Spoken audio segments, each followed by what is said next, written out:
Hindi ko kikitain yun si Amira. Galit ka pa rin kay Amira. Malamang. Ginugulo niya tayo eh. Anong gusto mo, masaya ako?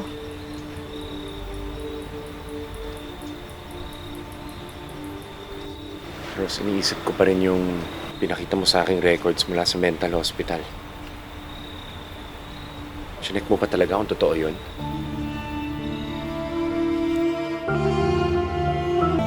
Chinek mo pa talaga kung totoo yun?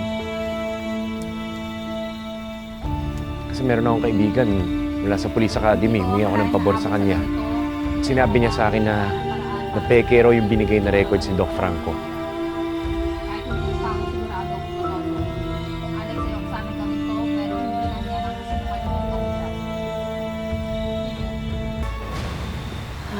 Buti, nalaman mo.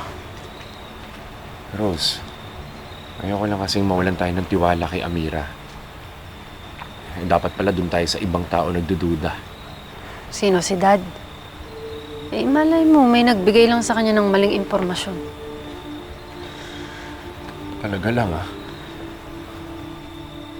Pwede ba wag na natin pag-usapan niya si Amira? Mag-aaway lang tayo eh.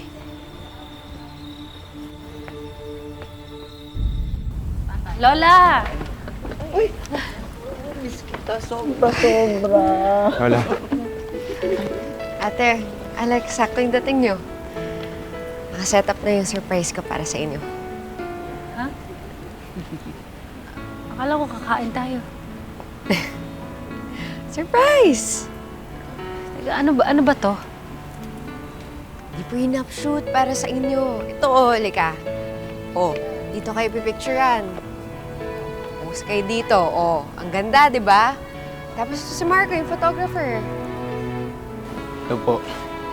Tapos si Nancy, mag-aayos sa hair and makeup. At si Twinkle, ayan, yung stylist po. Yung po.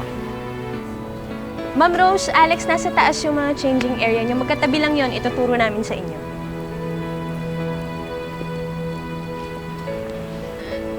Hinanda mo to para sa amin? Oo. Minsan ka lang naman ikasal, ate. Tsaka, O, paano po bago tayo magkadramahan? Nasa taas po yung dressing rooms. Nancy, paki-assist mo naman sila, Kasama na ako, ha? Twinkle, kayo nang bahala, ha?